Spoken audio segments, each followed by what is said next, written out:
跟听爵士、跟听古典音乐，你一定听出来气质不太一样吧？文字有没有办法？文字是有办法。所以我想先请各位看一下。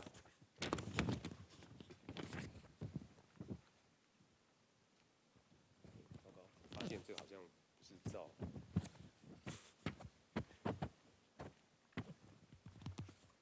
最近的次序写。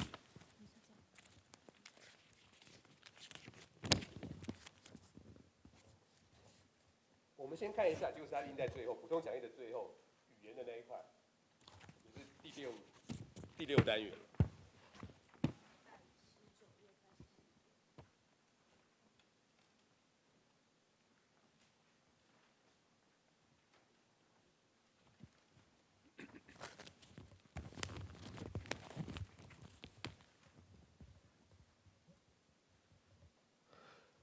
各位现在看到这个东西，你会觉得很像在写散文。第一篇，那个标题写的是 6 o'clock 30 gas。你这样看的时候，你会觉得我在写散文，这都是我自己写的啊。为什么我要去剪一个？但它事实上像是一个15分钟的纪录片，可是我把它写得很像散文。一来当然是因为我自己觉得，这不属于那一种好像那么硬的，比如科技类啊，或者什么社会议题类的东西。它其实在讲的是一个所谓的艺术，但这个艺术是厨艺。我觉得我可以用不一样的文字去展现这件事情，所以我没有想要写得像那么新闻报道，我想用一些可能比较散文性的字眼。请各位先不要评论我那个散文写的好不好，它就是你的一个尝试。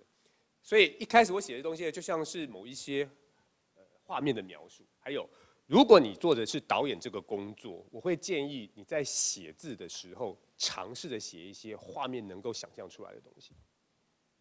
譬如说第一句话，太阳高挂在4点钟方向，这个大家有点抽象，太阳在上面哪有4点钟，哪有刻度？可是我们应该知道那个意思指的是太阳有点斜了嘛。但是事实上，这个东西因为它这个餐厅在新加坡，所以新加坡的太阳4点钟的方向跟台湾有点不太一样哦。就在4点钟的时候，他们的太阳的高度跟我们有点不太一样。可是终究我们会感觉到，这一定不是正午拍，也不是早上拍，它可能在什么时间上拍。作为导演，当你在写文字的时候，这是导演可能跟制作人不太一样的地方。这也就是说，写剧本的时候，通常我们在写的那个剧本的文字啊，是有画面感的。所以当你在做导演，我会建议你可以试试看用这样的文字哈。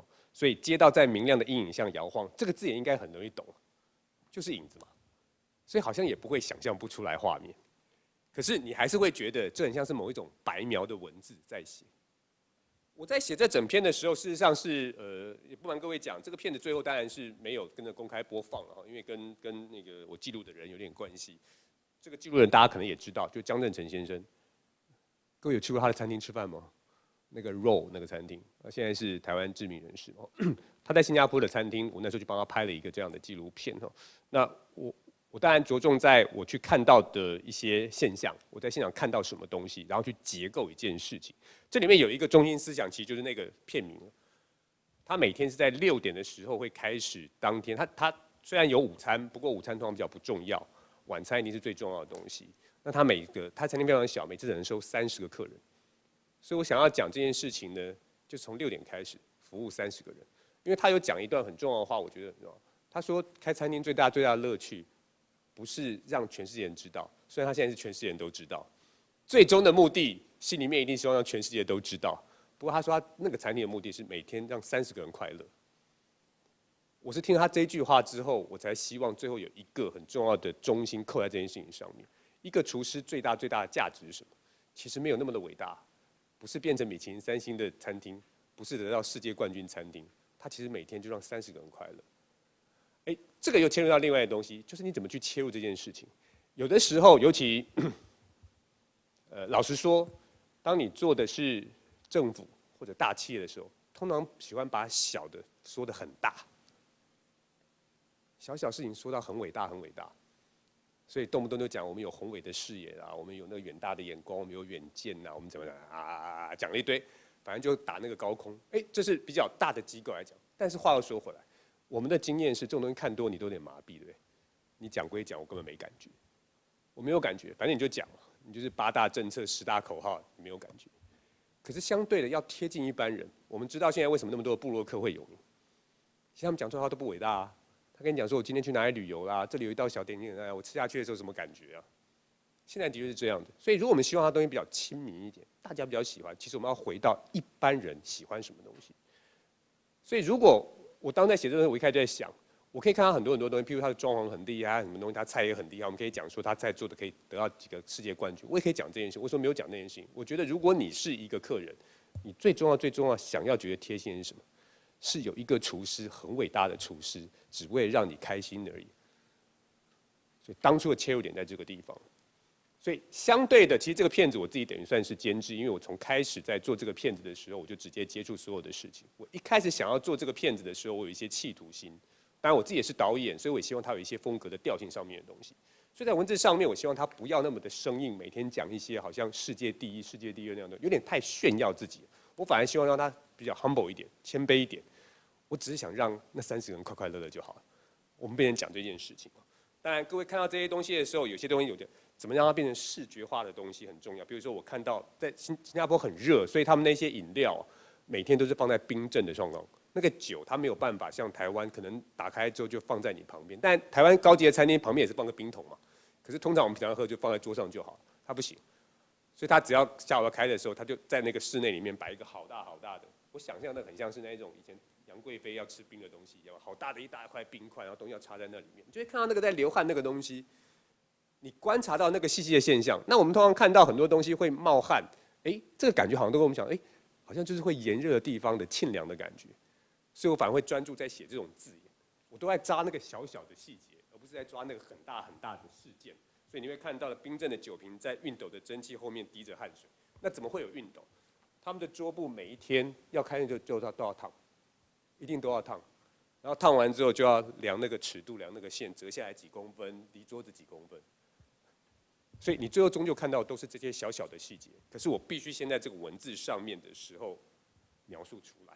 一样的，当你看到第3句，因为那气温都很高，说温度僵持在30摄氏度，嗅不到丝毫放手的意思。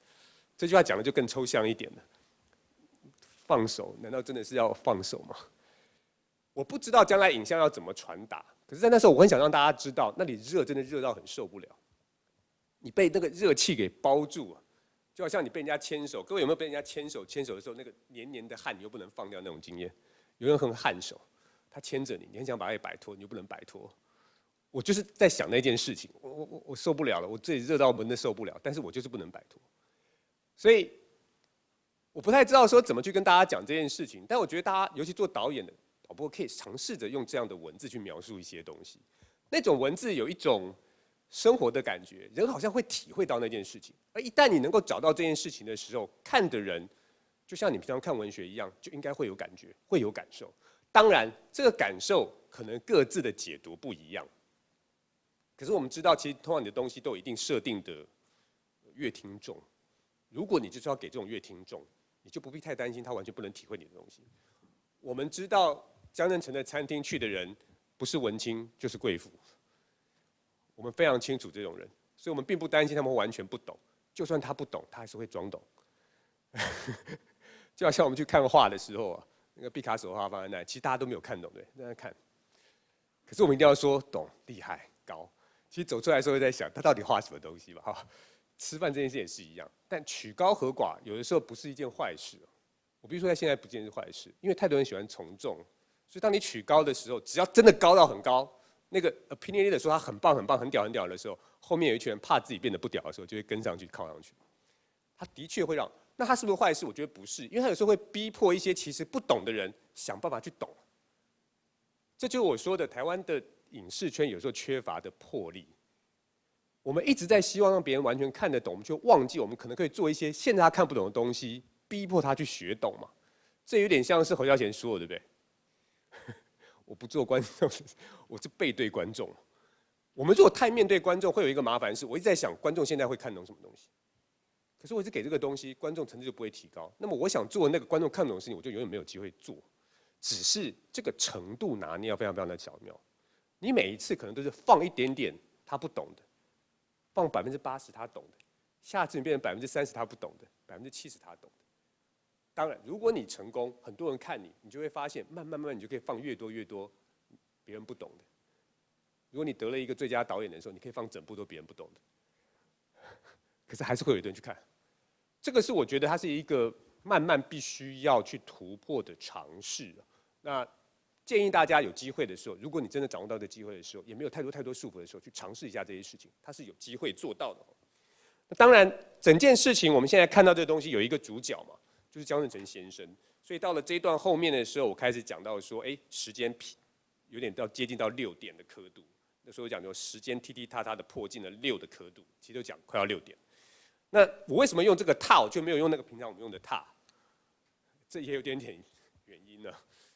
古字有古字的一种韵味，其实这个踏字是不是跟那个踏有不一样的意思？没有，在字典里面它是一样的字，只是一个比较古字，一个是现代字。你刻意用了一些不一样的，其实一样意思的字义的时候，就像人家取名，各位会发现现在取名，大家算命算那个笔画的时候，常常会跑出一些你根本没有读过的字，怎么会有这些字眼出现？一来，它可能那个字有特殊的意义；二来，显然的，当别人读你这个名字的时候，就会多看一眼这个名字，所以它的确能够召唤一些关注感，这也是你可以常常使用的一些技巧。然后清脆不明的绿被飞泻的水流冲刷着，各位知道说那个绿是什么吗？我现在写了一个不知名的绿，各位知道那是什么吗？能够想一下我在写什么吗？菜，对啊，很厉害。我就在写菜，可我不写菜，我在写的是看得到的东西。菜是一个集合名词，可是绿是个眼睛看到的颜色。所以，如果你可以尝试的把一些东西，不要把它写成像是比如生物学上面的名词，而是可以影像上面的名词，对你在影像创作上面有帮助，因为它的确让我们事先视觉化你到底看到了什么东西啊。然后后面当然就描述了一下他那个流理台上面，比如说烟气啊，然后他们那个匠艺啊，然后接下来就有那个帅气的男生出现了。这是我真的在现场看到，反正他每次出现的时候。这个也是大家可以，当你有一天变成名人的时候，其实你的一举一动都会变得很名人，你会有一些仪式性的动作。江振成先生每天出他的那个餐厅，就是要进去厨房的时候，都有这个仪式性的动作，就他们都要穿围裙，要穿上围裙，然后他自己都会，他的围裙跟他的一般师傅有点不太一样，他穿的颜色不太一样，然后他都会从楼梯上面走下去，快步的穿过他的那个长廊走进去。我觉得那个画面很仪式性嘛，好像有一种神圣的那个国王要登基那种感觉，所以我特别的描述了这件事情。那这个是人物的出场，第一次我看到一个主角人物的出场，然后后面讲到了你一言我一语，就是他们在工作的时候的景象。一样的，虽然我写的东西我可以讲得非常非常明确，但是我还希望给一些我感受到的气氛。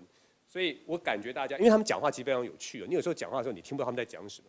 他们可能就这样两个人这样沟通，你听不到他们讲什么东西，而且对我们来讲，他们讲话有点陌生，我听不太懂。他们讲一些专有名词，我听不太懂。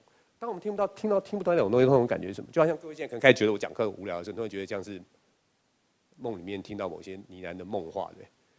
我那时候想这样，我听不懂，我就站在那里半天，我都听不懂，我就会感觉，我好像在听到一些喃喃自语的东西。所以对我来说，真的是有那样的感受，所以我才会写那样的东西。当然很重要，是因为在影片里面，这个时候我插入了江振成先生的访谈，他跟我讲一些他过去的在法国学厨艺的时候的一些事情。那个是过去的事情，很久以前的东西。我们现在对于记忆性的东西要怎么去表达？你当然会看到是他坐在那里接受访谈，或者就听到声音。可是我觉得，通常我们对于记忆东西都只在脑袋里面那样转嘛。所以它就更像是你脑袋里面某一些的呈现的东西，它就是一个灵魂自己跟自己讲话的自我对话，才会用这样的字眼。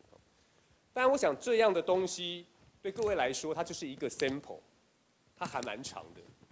各位要不要猜一下这个片子总长有多少？看了这篇文字，你会觉得它总长有多少？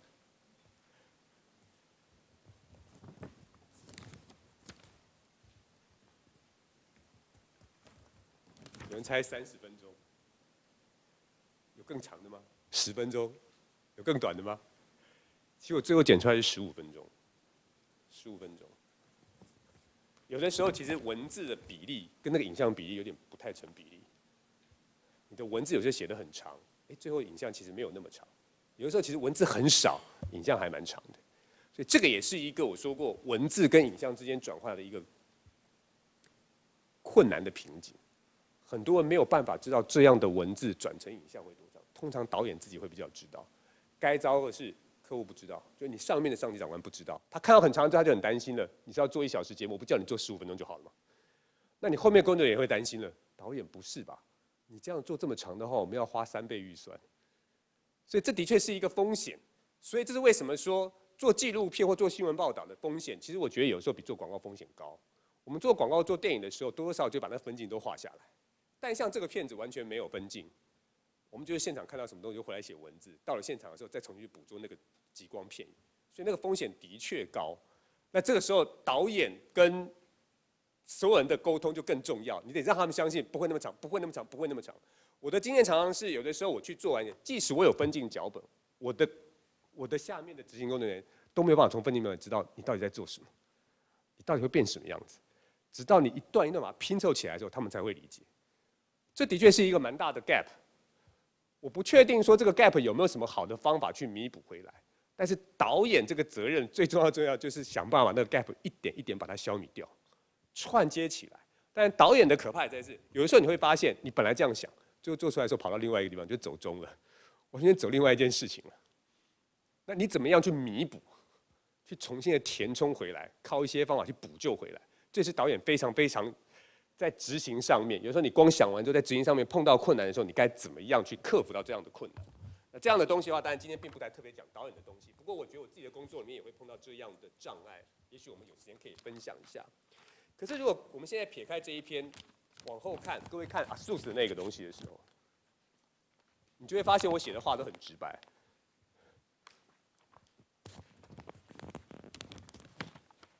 这其实你也可以说它就是一个故事大纲，超级直白的故事大纲，里面没有什么那个情感性的这种情绪性的字眼，就是直接去解读一段一段事件的发生。所以一家人在客厅拿着 AIO 看那个流浪狗网页照片，小孩还看得目不转睛。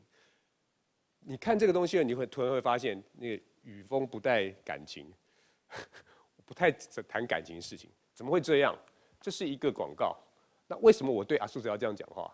因为它是ASUS嘛。我跟科技业讲话的时候，我常常都讲得非常非常没有什么感情的话。其实他们不需要，他们比较在乎那个事实。主机板多大啦？这个地方插这块晶片要干什么用啊？所以我也很巧妙直接这样跟你对话。因为我发现我写太多太多的，如果我写像刚才那样字眼的时候，他们会以为那个东西就会有个画面，那不是很浪费时间吗？观众们要看这个东西，观众只要看他插了电脑可以打电话就好，为什么要看这个东西呢？事实上是没错，他们一直会遗忘一件事情：所有的影像串接在一起的时候，它是集合在一起的。如果你太纯粹的功能性的时候，故事性就不存在。但是，一旦你要去跟他沟通的时候，你就很巧妙的是，我没有差别，反正我让你看到那个事情的经过，最后我自己把它拦进去的时候，你看你还是看到这件事情，你就不会了。所以，什么时候针对不同的人说不同的话，文字上面是会有差别的。那这篇其实就讲的，但如果各位看的话，可能还好。你看完之后觉得还有一点点趣味，但事实上我觉得这个文字很没趣，很无趣。我纯粹只是为了沟通使用。在下面这一篇用英文写的，这篇因为我是要跟江汉成先生沟通一些事情。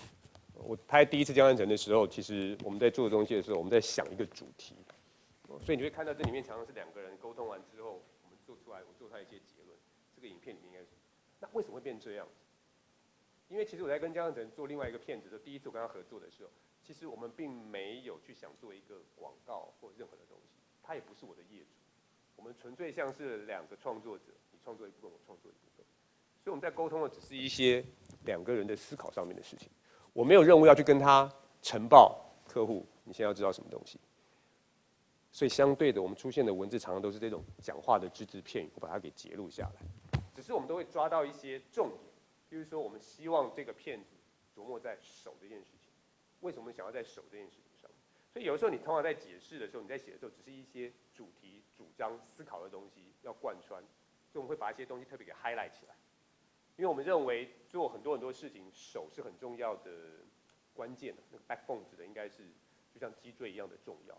所以我很希望在上面大力的琢磨，那也会让这个片子看起来不太一样。所以不太一样就是你过去看片的时候，可能都会觉得啊，做厨艺就是看那个菜多猛啊，火多大、啊，可是偏偏我们都是在看他那个手，他手上有疤啊，他手上有什么东西啊，我们会着重在这件事情上面。那一样的，后面就有所谓的结构了。我们认为这个影片可以用什么样的层次讲完？所以这个时候，其实在讲的东西就比较像是两个人做一些近距离的沟通。那这两个人可能频率接近，所以频率接近是我们都觉得我们在做一个艺术创作，好，所以频率比较接近。我们没有什么商业上面的纠葛，我们也不需要太多功能性的东西。可是最后这一篇吴凯，这是我今年就刚刚讲到的得那个评审团大奖的作品。这里我没有写日文，其实我在跟日本人沟通。客户是日本人，但我为什么写这个东西？各位知道日本人的性格，日本人其实做事很严谨、很板正。日本人其实他们做出来的影像可能很诗意，但他其实跟你讲话的时候非常非常的一板一眼。我在跟他们厨师在沟通的时候，他们执行长在沟通的时候，我发现了，其实他们还蛮仔细的贯穿整件事情的。所以他不会像是我只要给他一些我 synopsis 是什么东西，我大概要你传达，不行。我连从上面有通都写清楚，我认为这针对什么人看，然后当然，事实上意思就是说我是不是真的抓住了他的课程，他真正想要去诉求的对象，还有是不是真的能够达成他的目的，这个就有点像是一页的企划书了，很简单，可是他写的东西包含了兼具的理性跟感性，上面的东西非常理性，对不对？比如说我们说目标族群是谁，比如我们说我们希望达成的目标是什么东西，那最后那一段就感性了，你会发现我现在写最后那一段的时候。完全都是什么山水、什么日月东西，并不会像想象，好像我们在说50年来我们就讲历史严格那样的东西。终究我要跟他讲说，这个影片一定会传达出来这些目标，但是我们要用不一样的手法。所以最后那一段，其实我刚刚说的，它就是那个说话的方式，我要说什么。可是上面的东西有点是我们要沟通同样的一个系统。我之所以提这4个东西，是因为这4个东西其实在针对不一样的需求的时候。包括你的对象不一样的时候，我都用了不一样的语言的去呈现的方法。那我相信对于制作人来讲，你在针对不同的对象，包括你要找资金，甚至于去沟通，这东西是重要的。那对于导演来讲，如果你要开始去构思一个文本，你用什么样的文字会比较恰当，也还是重要的。这是我想在语言的时候跟大家提出来，大家可以做一些参考的部分。但是这样子，我就想看一下那个影片。请问一下各位有在家，因为有一个影片比较长，30分钟，那个4重奏，不晓得各位有没有看到？那个是我们今天下午可能会讨论到的东西。但是我现在先给各位看，因为另外那一个影片有15分钟，也比较长。我想说现在先不要放，但是我也各位看一下，那个英文的那一个讲的手的那个片，看一下这个影片它呈现出来的气氛。